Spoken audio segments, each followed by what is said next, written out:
Let's see what we got here. Let me flip some knobs around because I've got our special guest right here with us today. Richard, did you make it, sir? I'm here. Can you hear me? Loud and clear like a Look at that. It dream. worked. I promise I've done this before. It's only nerve wracking the first time, and then after that, it just magic tends to happen. Total magic. Well, I want to thank you for coming on board. You know, I talked about it a little bit earlier in the show, and I know, Richard, you gave me kind of some talking points that we could go on, so that way we can keep the conversation from going stale. But I'm going to tell you right now, I do not prepare any of this. I would much rather just have a conversation, and let's see what we can get into. That sounds good to me. I'm good. All right. I can roll it. So for those of y'all that are listening, you know, I was reading off his qualifications and all that fun stuff. You know, clearly Richard here has way more experience than I do on this piece of it.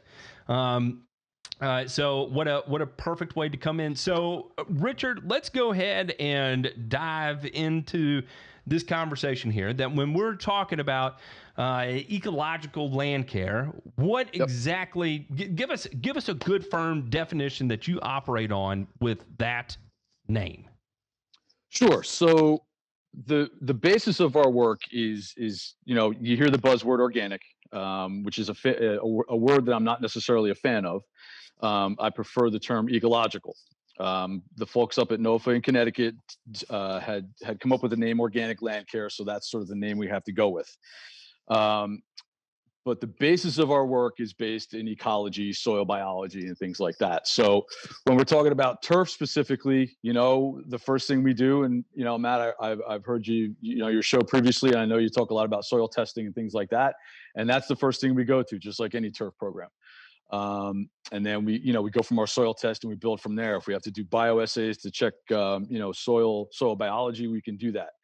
When it comes from an ecological standpoint, that's when we start to deal more with, you know, the ecology and native plants and a holistic system, and approaching the landscape from a point of view that everything in that landscape is alive, from the soil biology, plants, people, you know, insects that are in the tree canopy. Everything that you can imagine is alive, and things you probably can't even imagine are alive. There's a lot of folks that don't even understand what's going on underneath your feet most of the time. So, you know, that's sort of a quick and dirty, nuts and bolts kind of way that we approach what we do. I think it's a great, nice overview there. I think you hit on some very important things, and I want to move into the landscaping piece of this first.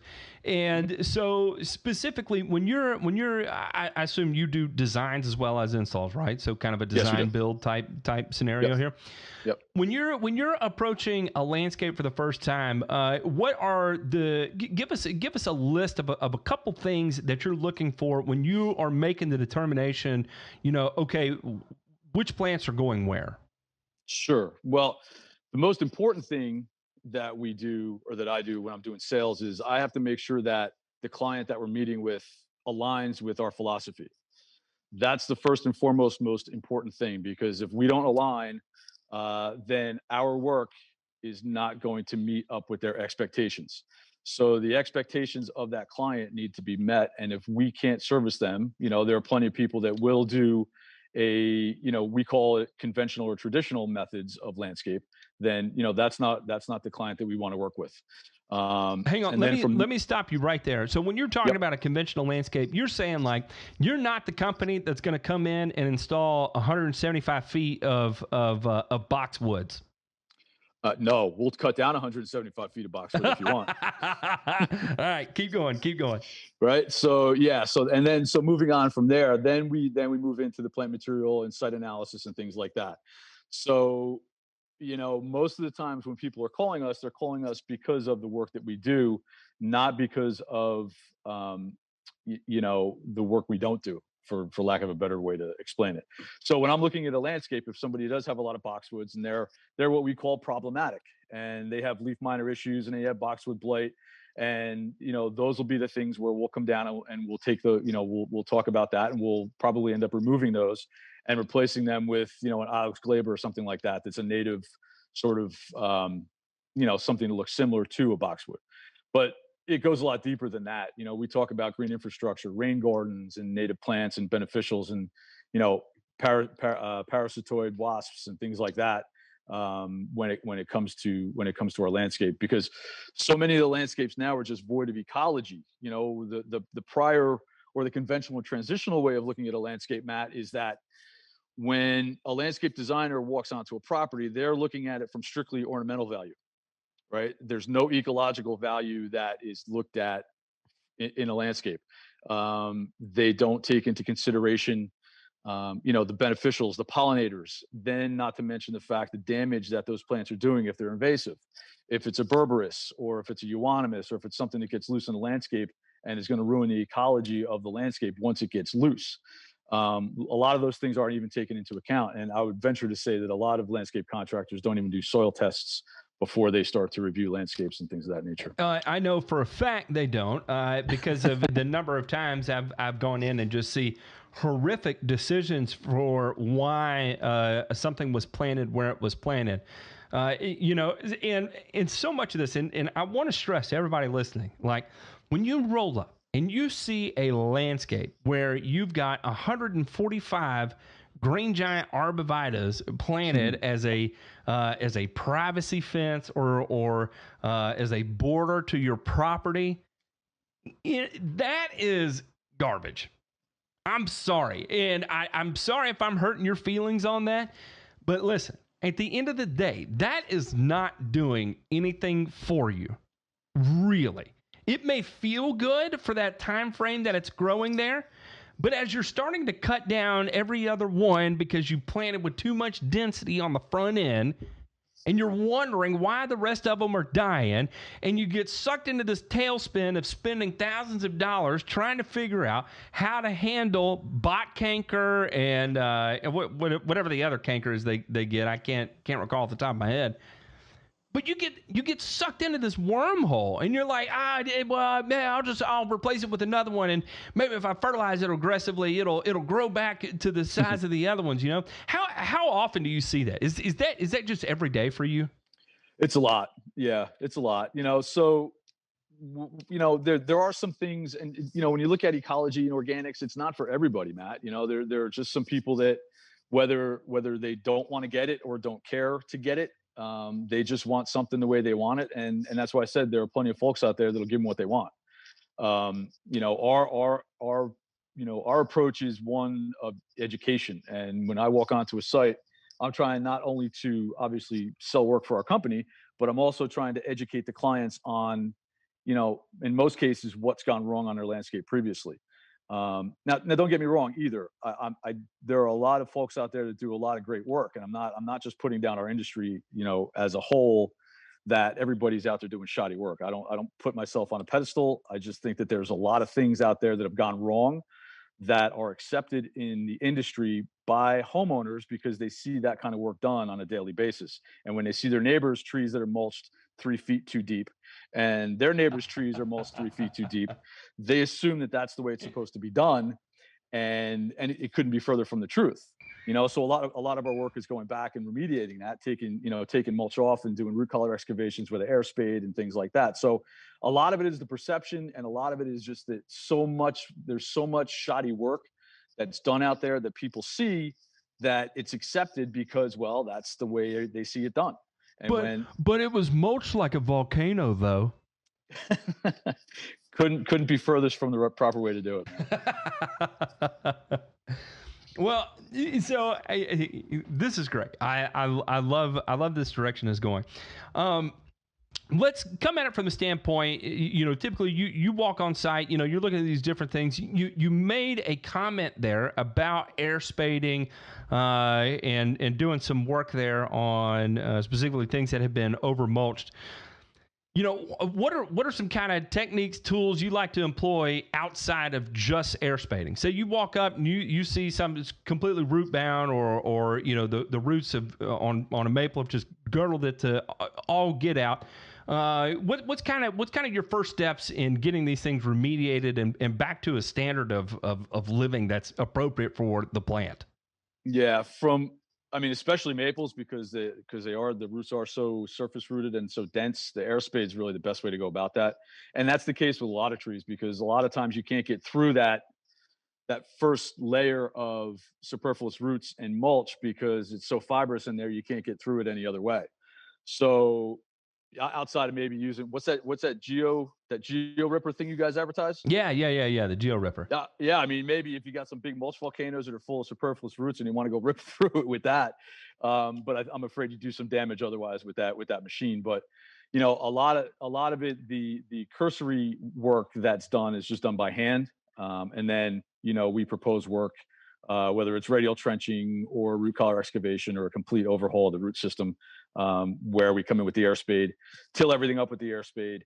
Then we'll put, we'll obviously do soil tests, put some compost, put some biology in the soil. And then a lot of times with something like that, if it's a large tree, we'll come back and we'll underplant that with plugs, to sort of recreate a native understory instead of just leaving bare mulch, right? Because the whole thing is you don't want lawn under it, you don't want compaction, you want to try to recreate that native understory. So you get understory natives that are compatible to that situation underneath that tree that's growing, and you just have a low maintenance planting under something that was problematic previously.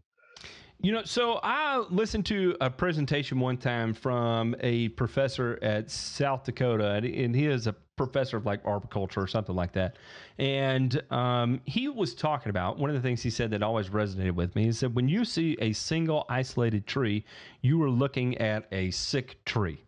Mm. Do you have any thoughts on that? What is your take on that? I think that makes a lot of sense. I mean, trees like people are made to be in colonies. That's why they grow the way they do, man. I mean, the roots support each other, the canopies support each other. I mean, think of it. When you see a wooded area that's been devastated by a storm, right? You see one hole pop open. Next thing you know, you see another one open up, and that whole forest starts to fall because those dominoes start to come down because the root system of that one tree started to die back, which is supporting the other ones. Then the canopy's gone because then you lose that support structure from the other trees. So single solitary trees are not made to be. Yeah, they're not happy.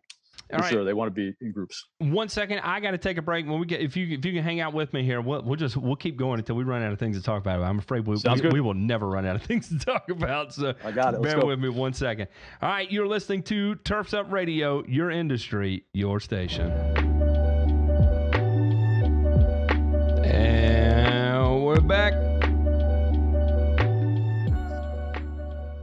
All right, Richard, I appreciate you sticking with me there through the break. Yes, all right, so listen. I think I do not have the experience on designing these types of systems. I do have limited experience on installing them, and mainly the main place where we were going after native installs were rain gardens. So I would say just the installation of rain gardens is about the extent of my knowledge, and building those off a plan where an engineer had actually engineered it. So way outside of my pay grade. I'll leave it at that. But I know one of the big shock and awes after you install the rain garden for the customer was it's not the landscape they were expecting. So when you are designing a landscape, do you ever take that into consideration in your plant selection? And if you do, which plants do you opt to install to kind of bridge that transition into feeling good about their decision to install a native landscape? That's a good question. A lot of times, again, it comes back to the people that are contacting us, and they've already done some research. They've done some legwork. They know what a rain garden looks like, and if I do approach them about installing a rain garden, then I'll certainly go over plant material, the plant list, a lot of things that we have to consider. I'm not sure if you do where you are in Tennessee is deer. So we have to take that into account too. So, our palette can be limited sometimes if we have to worry about deer resistance. But the whole thing about a rain garden is it can be a little bit wild looking, but it's just like any other perennial garden. It needs to be maintained. You can't just put it in and walk away from it. So if you consider it, just consider it a perennial garden, and it just needs to be maintained. We don't always deadhead things because, we want up here we want goldfinches to be feeding on the seeds of coneflower. We want the native pollinators to do what they have to do, or beneficials to use the hollow stems of these perennials to overwinter. So certainly consideration is given to plant selection, but a lot of it again goes into the educating of the client and the benefits of why it looks why it is the way it is, and why it looks the way it looks. If that makes sense. Yeah, I think the number one complaint we would get on an install was how sparse it looked, right? And it would be like, it looks so thin. Are you sure you put enough plants in?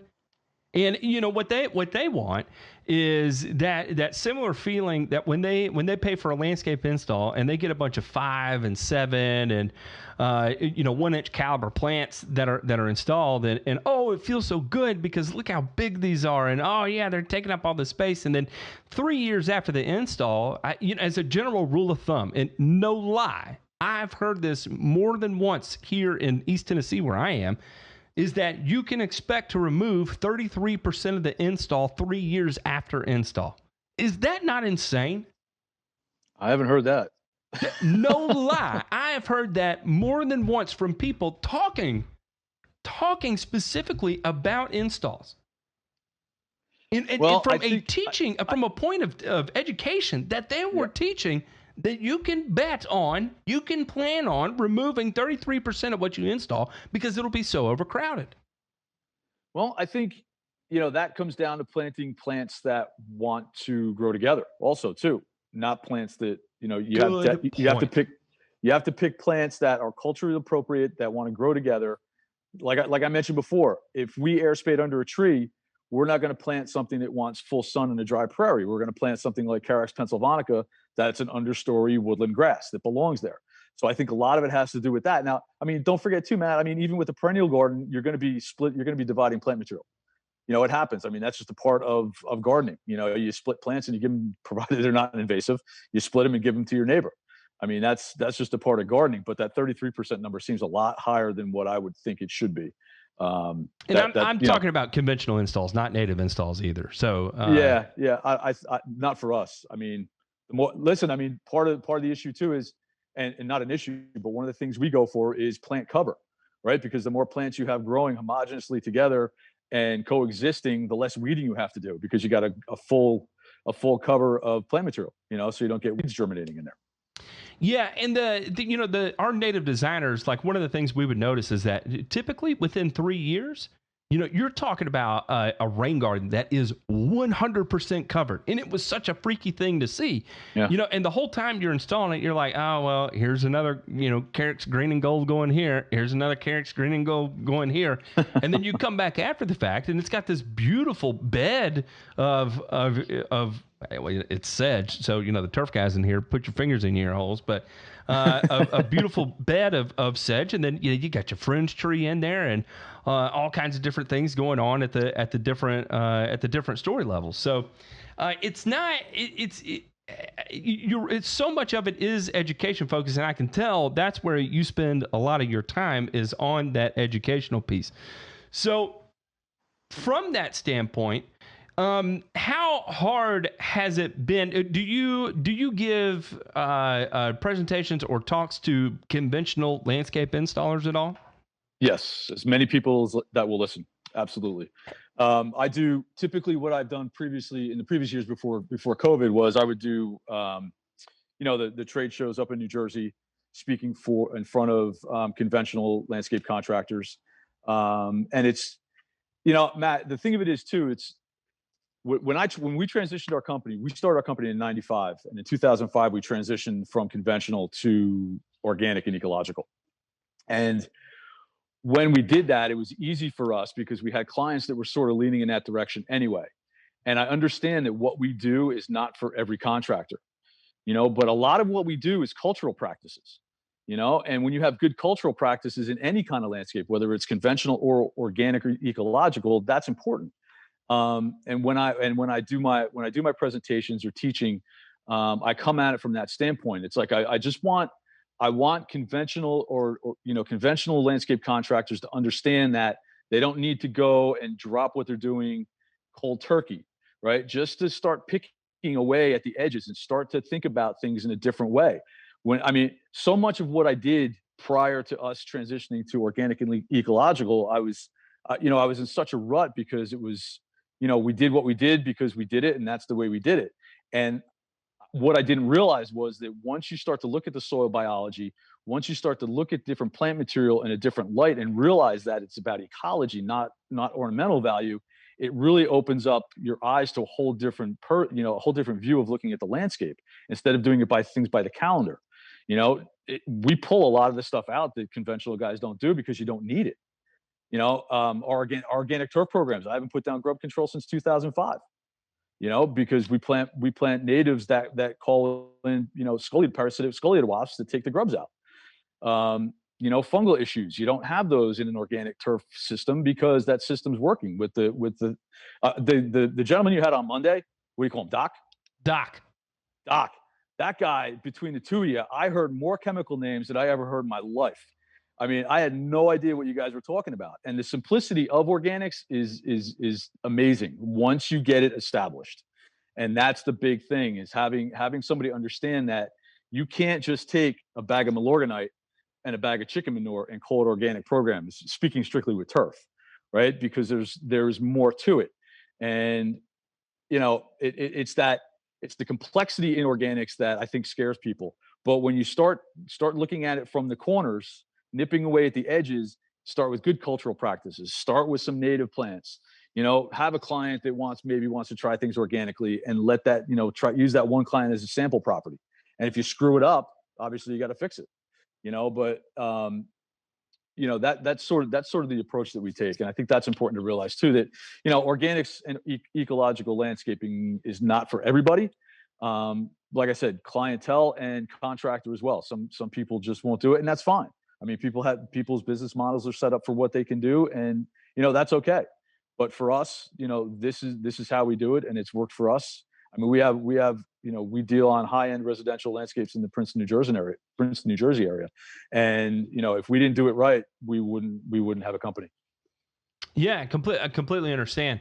Going back, and I could see where the variety and the breath of fresh air that it was for us to install something like a rain garden, because having to go and pick out another Nanogracilis to plant, and you're like, okay, we've got 4 designs, and we've got 13 of them going in, or there's another Cryptomeria, or we got another crepe myrtle going in. It becomes. And then at that point, if everybody's kind of designing the same, and that it's like, oh, well, where can I incorporate a water feature? But you're really, at that point, you're bidding on price, because everybody's doing the same thing, and you're not really leaving a lot of room on the table for expertise. I feel like having a landscape that works for you, you can bid more effectively towards jobs that pay for your ability, because you're putting your landscape to work. Right. And that's another approach that we take too, is, as far as I don't compete on price. And for that reason, a lot that excludes a lot of the work that we otherwise wouldn't do. Because a lot of that work it could be potentially lowball work that we wouldn't want to get involved in anyway. So yeah, the idea of not competing on price is something that, we certainly don't do that. Yeah, it can.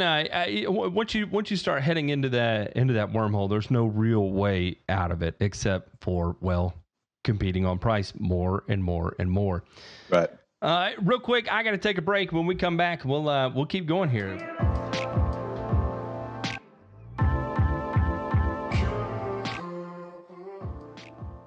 All right, we've got Richard McCoy here online. If any listeners have questions, feel free to send them in. You can send me an email at thegrassfactory@gmail.com. Of course, the stream on YouTube. You can type it into the chat bar there, and we will ask away.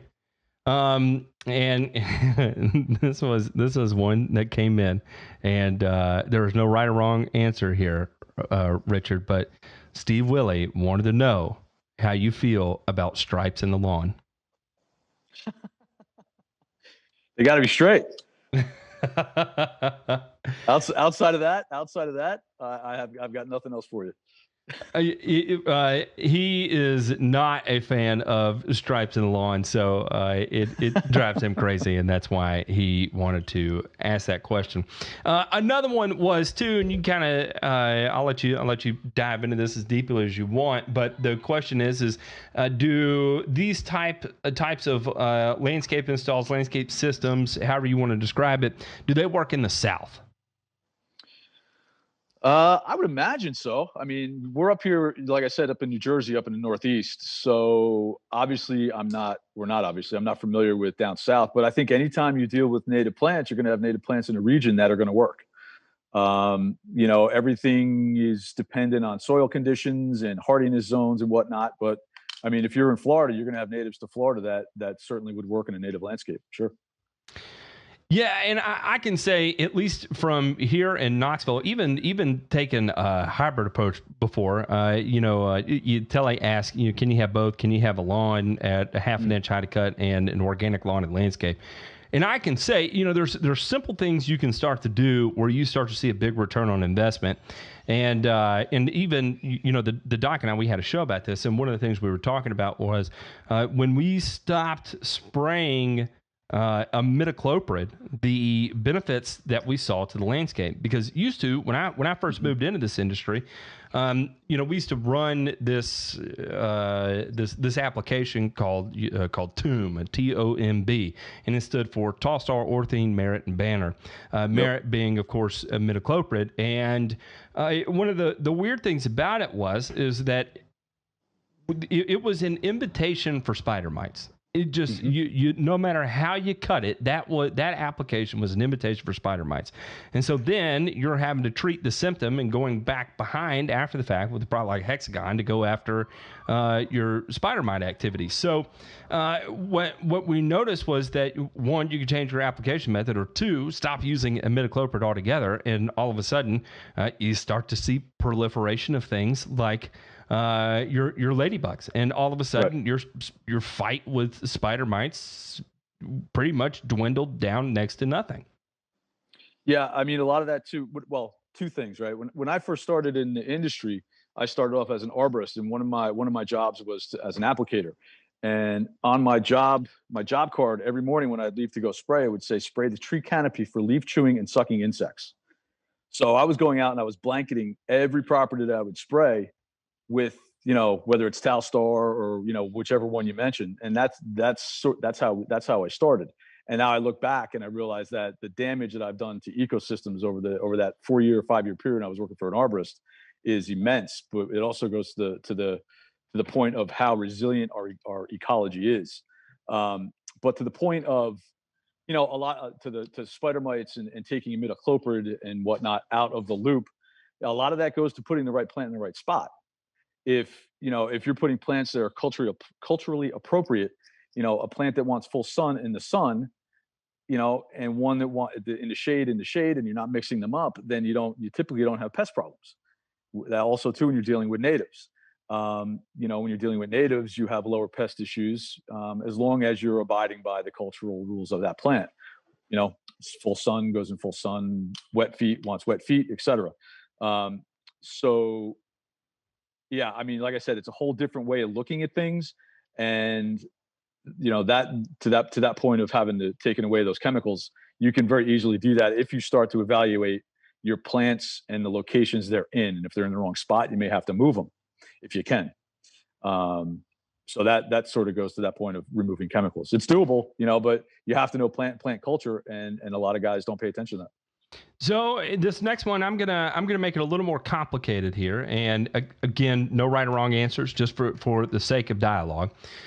Would you agree that right plant, right place is one of the most important parts when designing one of these landscapes or even turf systems? Yes. Okay, so where particularly, I live in an area called the transition zone, right, where we still have winters, everything goes dormant. We still have hot summers. We're going to have 30 to 90 days above 90 degrees Fahrenheit. And we're also going to have, 30 to, I'd say 30 to 45 days below freezing as well. So in these types of situations, how do you pick right plant, right place when oftentimes the plant you're planting is only the right plant for a portion of the year?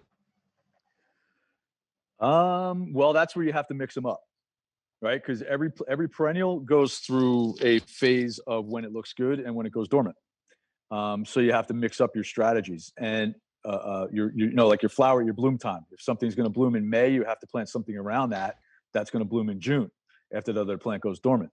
A lot of that also too goes to the as far as being in transition zones. So when I really put a large focus on using natives, I had to figure out what I thought was a native, right? A lot of different people have a lot of different ideas of what.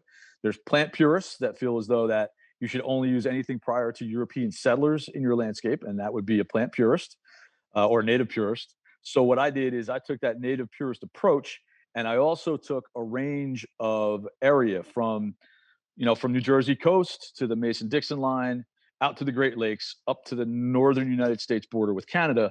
And then within that, I took the native range of these plants, culturally appropriate zones like we talked about, hardiness zones, and soil conditions.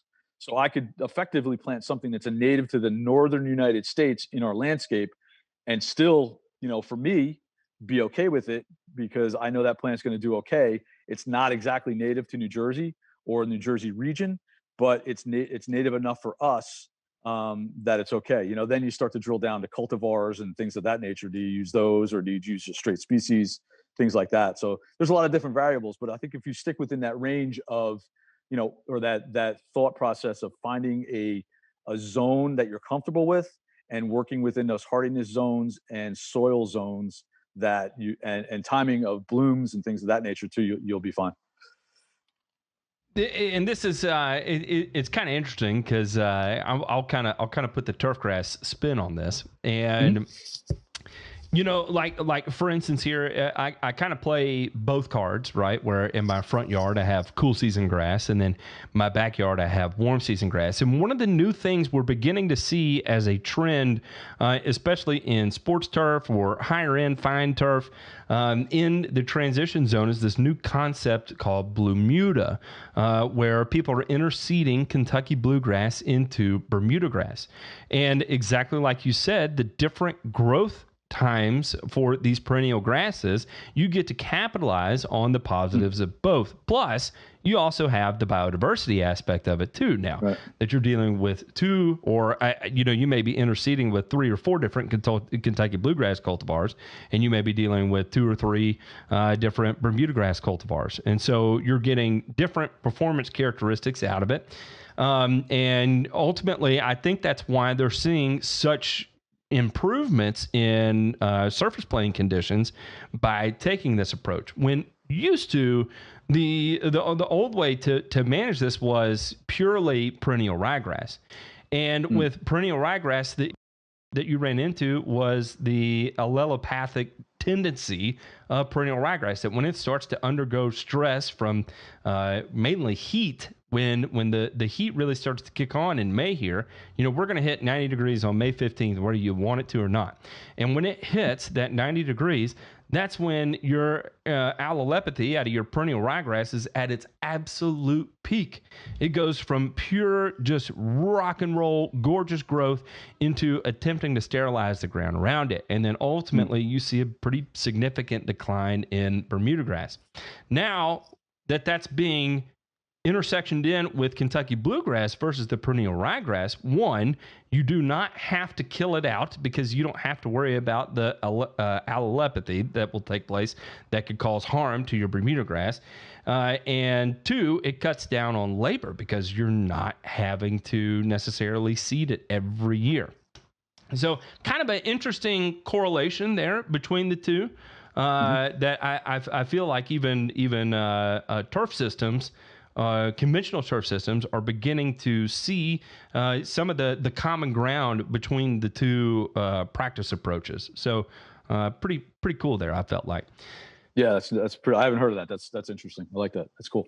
So here's another one, and I used to be a big nerd about the particular nurseries I would use because of the conditions of the root system of the plants I was buying. I hated pulling a plant out of a 3-gallon container, and I've got 3 years of wrapped around roots in that root ball. I don't think that's nerdy at all. I'm spot on. I agree with that 100%. I mean, it's, I mean that's one bad way. One bad thing. The other bad thing is just to pick up a root ball altogether that doesn't have any soil attached to the roots. You know, one that's just been dropped off a truck or whatever the case is. So yeah, I mean it's important to definitely know the nurseries you're working with. There's only a few that I work with. So yeah, that's important. Okay, so that was going to be my next piece. How difficult is it for you to forge these relationships and ultimately trust with the nurseries in your area? So do you have to take on the responsibility of becoming the educator for your local nurseries, or is it kind of happening simultaneously with you? There are some nurseries, like I think the work we do, that are further ahead than some of the, like, I would call them almost conventional nurseries, that are going to cater to the guy who comes in with a plant list and has a job he's going to do that day, and he's going to throw it in and he's going to be done and get a check and walk away from it, versus some of the people that will put some more thought behind it and plan it out and spec plants and send a nursery a plant list and say, I need this, and if you can't get this, can you sub it with this? But it's important, very important, that we deal with nurseries that we have relationships with. And a lot of them, there are 2 or 3 nurseries that I deal with. One specifically up here in New Jersey, they're called Sunset Farmstead. They grow just perennial plants without any synthetic fertilizers or pesticides. So they, I can't say they're organic, but they definitely, their potting medium is more of a, it's more of a nutrient-based potting medium. It's not just something that temporarily holds the plant where you throw synthetics at it to get it to grow real quick and get it out the door. And then there are other companies that are other nurseries that we work with that do have that approach, because it is limited. It is limited to what we can get. We deal a lot with plugs. A lot of the plant material we get, especially for our rain gardens and some of our understory plantings, will be plugs, because we don't want to disturb the root systems of the trees that much. So, we'll incorporate plugs instead of 1-gallon perennials. But, there's a handful. We're limited. Like I said, there's a handful of nurseries that we have to deal with, and I will mostly spec trees from some of the other nurseries, and some of the more specialized stuff I go to. Like there'll be Pleasant Run Nursery up here in New Jersey, or like I said, Sunset Farmstead, North Creek Nurseries in Pennsylvania for our plugs. And Pinelands Nursery also too up here in New Jersey. And then then there's you have your site ones and stuff like that up here where we'll go to for trees and things like that. But I go there and I have to be real careful what I'm picking. Yeah. I'm not going to go down that wormhole, because I promise me and you we'd spend another hour. We head off into the deep end on that one. And so Richard, I think we moved on to that point now. I'm doing this, and I hear you talking. It's exciting to me, and it's something I want to consider. What are the first steps? And I want 2 first steps. First, the first piece of this, I'm not going to give you both right now, but the first piece of this, what are the first steps as me, the landscape installer, to start learning about how to adopt this approach? The first thing is to get educated. So the Rutgers Organic Land Care working group that I work with, we have a 4-day certificate course that we're going to be putting on in December, which is a great way to get started with this. Also, too, there's NOFA Connecticut, which they just had a course, and I believe they have another one coming up in October too. But you could obviously just Google that information there. But education is the key, and following up with folks that you're taking these classes from, or I mean, even me, right? I'm open and willing to share anything and everything I can that I've learned over the years with guys that want to transition. I'm because to me it's really important, and I think that's the way the industry is going to go. I think sooner or later, the customers are going to want, the ecological or organic approach on their properties. And I think it's important for landscape contractors to get that education now and get that other stream of revenue in their companies, and not just sort of pigeonhole them into one type of landscaping. But education is the first and foremost the most important thing. And that Rutgers Organic Land Care Working Group and NOFA are two classes that NOFA Connecticut are two classes that would be great to start with. That's a great point, and I feel like adopting this and becoming educated in it, and learning how to design, learning how to install, learning how to select these types of plants, is also future-proofing your business. Because, as you said, you think it's going to trend this way, and I think where you're going to see more and more importance and emphasis on this practice is going to be from the millennial generation. The millennials are getting to the age where they're starting to buy their homes. They're taking an interest in their properties, especially now with COVID. They're forced to be outside more than they expected to in the past. And so they start looking at things and they're trying to figure out, well, hey, should I install something here? And they're not there. And then they call somebody and then they get a bid and it looks like everybody else is on the streets. And I feel like there's enough individualism in millennial culture where, they want to do something different. They want to explore the non-conventional way and also aesthetic of it too. And as that begins to catch on and you get to see how unique individual landscapes can look, I feel like it's going to be a big booming business because there's so much more you can do aesthetically that is different than everything else out there that still looks absolutely amazing. So I agree 100%. And the millennials are coming. I'm one of them. New homeowner and out there exploring different things. And I'm telling you, if I ripped out all my landscape right here at the house, not a chance in hell I'd put in a damn arborvitae or an azalea and actually a couple of azaleas would, maybe a couple of rhododendrons too. But they're actually native to me, so it goes in line. But I have seen enough of these native landscapes now, and had my hands in them that is 100% the way I would go. Not a chance in hell. I want to look like every other neighbor on my street. Maybe that's me because I have a background in plant science, but I don't think so. I think it's just millennial culture. So as a way to diversify your business and future-proof your business, you think about it from a technology standpoint. You buy a Samsung Note 20. Why do you buy one? Well, it's future-proof, that it's going to be the flagship top leader for the next year, for the next 2 years, for the next 3 years. You can do that with your landscape too, and use it as an appeal and extension of yourself and your taste and your talents. So I agree 1,000%. Now, if they're scared and don't know where to start, or they see a couple, what are some first plants that you think people can look at and recognize and feel comfortable working with when they're starting to move into native plants that may be easiest to place into a landscape? Name just some of those that you think would be easiest for people to adopt. Yeah, I think some of those would be like, I think you can even walk into some of the big box stores and, you'll see coneflower, you'll see liatris, you'll see coreopsis, you'll see plants like that. I think the important thing is nowadays, right? If you walk into, let's say you want to start using natives in your landscape and you're not sure what to do, you walk into a garden center and you just snap a photo on your phone and use one of the plant apps that gives you the ID of the plant, where it's native, the culture and whatnot.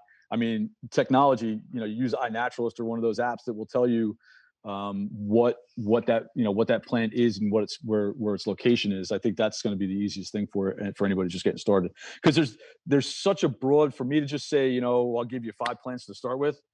First of all, you're in Tennessee. I don't know where you have folks listening to from other areas, but there's a ton of plants, and I have a bunch of go-tos that I use. But coneflower is big, Asclepias tuberosa, Asclepias incarnata. The eupatoriums are big because, like I said earlier, they'll call in the scoliated wasps to take care of your grubs, things like that. And that's just the perennials. I mean, if you want to talk about woodies, and we talked about education, right? Doug Talmy, he's written some really awesome books recently. He's a University of Delaware entomologist, and what he's done in his studies is he's gone and he's studied plant material. Like take, for example, an oak tree. Oak tree will call in 575 different types of caterpillar species into one oak tree. So when you're talking about using natives, that's the thing you really have to look for. Is what kind of beneficial insects are they drawing into the landscape? And when you look at Doug Talmey's work, a lot of it is removing turf grass from the landscape and incorporating natives into those areas which might otherwise be a problematic shady area where you can't get grass to grow, where you've been, for years been throwing grass seed and it won't grow. Again, like we talked about before, you pull out the grass and plant understory natives. That belongs there. It's easy, it's simple, it takes care of itself over time. That's a lot of Doug Talmey's work. And there's other authors too, like E.O. Wilson's awesome. I think the thing of it is once you start to dig in, no pun intended, you're going to go down that wormhole, like I said, at Doug Talmey, E.O. Wilson, Aldo Leopold, and guys like that are sort of leading the way and writing about what the way landscapes should be interpreted and managed these days. That's a long answer for a couple perennials. No, it's and it's right. I think a coneflower is one of those things. Every time I hear coneflower, no matter what the situation is, I think a friend of mine in North Carolina, he's in Nashville, and he kind of has a niche thing where he seeds a lot of coneflower in native areas or natural areas. And it's absolutely gorgeous. He sends you these pictures, and it's the prettiest field you've ever seen, where he goes in with all these wildflowers, and you're like, man, that literally went from a field of broom's edge, now all of a sudden has some very nice aesthetic appeal. So there are lots of ways you can do and lots of plant selections. I think a coneflower is a great one, but I'm going to hammer you down. I need more. What are some other ones you like to work with? And I'm talking about you specifically. Give me 5 of your favorites outside of a coneflower. Okay, white oak, Quercus alba. Again, I mentioned the eupatoriums. I love using eupatoriums. The Asclepias tuberosa, I mentioned that. I like Aesculus parviflora, the bottlebrush buckeye. I think that's a great plant. Great plant. Yep. What's that, 4? That's 4. One more? Give me one more. Man. Yellowwood. Yellowwood. Cladrastis Kentucky is one of my favorites. Unfortunately, according to Doug Talmey's work, it doesn't draw any pollinator, any Lepidoptera species. So it's a great tree. It looks great, but it doesn't do a lot for the ecology. Yeah, and for guys down south, I know we got some people down south.